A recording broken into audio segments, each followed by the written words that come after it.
हर जी, आप कभी कर्मों का जब खेल बताते हैं, कर्मों का जब पूरा चक्कर बताते हैं तो भयभीत हो जाता है मन की। छोटी छोटी बातों से ही अगर किसी का दिल दुखाया या किसी को हमारे द्वारा ऐसा आचरण हो गया तो उसका हमें भोगना पड़ेगा महाराज जी। पर महाराज जी, कभी कभी दूसरे पक्ष में देखा जाता है कि कोई बहुत बुरे आचरण कर रहा है और वो बहुत बाहरी उससे देखा जा रहा है कि वो बहुत धन संपदा और कुछ समय के लिए, जैसे उसका रहस्य जो नहीं जानते वो नहीं समझ पाते। जैसे पुण्य अधिक है, पाप कम है, तो हमें पहले पाप भोगाया जाएगा। ये हमारे सृष्टि भागवतिक विधान में है, पहले पाप भोगवाया जाएगा।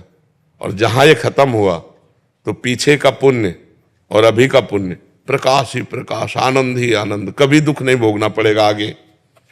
हाँ, और जिसका पाप अधिक होता है और पुण्य थोड़ा होता है तो पहले उसे पुण्य भोगाया जाएगा। अब वो पाप करते हुए भी आनंदित है, पाप करते हुए भी सुरक्षित है, पाप करते हुए भी बहुत स्वस्थ है, सब उसकी अनुकूलता है। और जहां उसका वो पुण्य खत्म हुआ और वर्तमान का पाप और पूर्व का पाप लगा, विध्वंस हो जाएगा, मिट्टी में मिल जाएगा, किसी काम का नहीं रहेगा।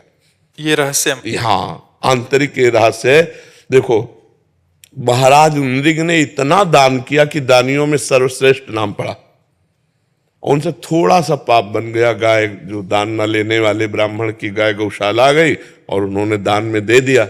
अब वो वापस नहीं दे रहा था, वो वापस ले नहीं रहा था, और गौएं, बस इतने अपराध के। तो वहां पूछा गया कि आप अपने आप का थोड़ा सा पाप है, आपको भोगना पड़ेगा, तो आप पहले पाप भोगिए क्योंकि थोड़ा है। तो उनका जिसो तुरंत गिरगिट बन के द्वारिका में कुएं में पड़े थे। और पुण्य का महान फल कि भगवान श्री कृष्ण के हाथ से उनका उद्धार हुआ और वो अपने स्वरूप को चले गए। तो ये जो पापी लोग हैं बहुत सुखी दिखाई देते हैं, इनका पूर्व का पुण्य जो थोड़ा है उसको नष्ट किया जाता है। और जब ये नष्ट हुआ तो देख लो, ऐसे परिवार हैं कि विध्वंस हो गए, देखा गया। हाँ, वो नष्ट हो जाता है। जब पाप का परिणाम आएगा तो नष्ट हो जाएगा। बड़े बड़े संतों को कष्ट में देखा जाता है कि उनके थोड़े पाप हैं, भोग कर वो भगवान को प्राप्त होंगे। हमारे जी जो भजन कर रहे हैं वो उनमें काफी प्रश्न भी आते हैं ऐसे, तो फिर तो पूर्व का जो पाप है वो उसको कष्ट दे रहा है। और जहां ये पूर्व का पाप नष्ट हुआ और पुण्य पुण्य का मिलान हुआ, प्रकाश हो जाएगा, आनंदित हो जाएगा। इस विधान को संसारी लोग जानते नहीं तो कहते ज्यादा धर्म कर्म करोगे तो दुख ही भोगोगे, ज्यादा भजन करोगे तो दुख भोगोगे, क्योंकि पाप करने वाले सुखी हो रहे।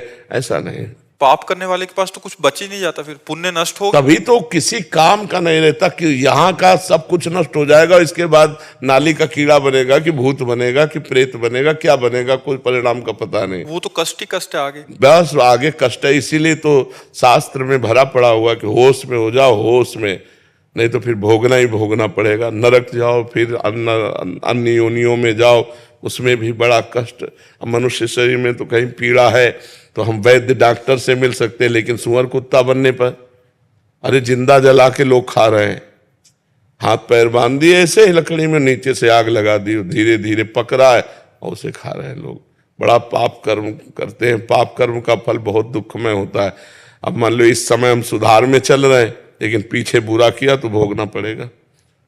तभी लोग कहते हैं अरे बताओ, इतने बड़े साधु, इनको कैंसर हो गया, तो भोगना पड़ेगा ना। पूर्व में कर्म किए, अवश्य में भोक्तव्यम कृतम कर्म शुभाशुभम। इसलिए डरो, पाप कर्म मत करो, अच्छे कर्म करो, नाम जप करो, दूसरों का हित करो, इसी में मंगल हो जाएगा।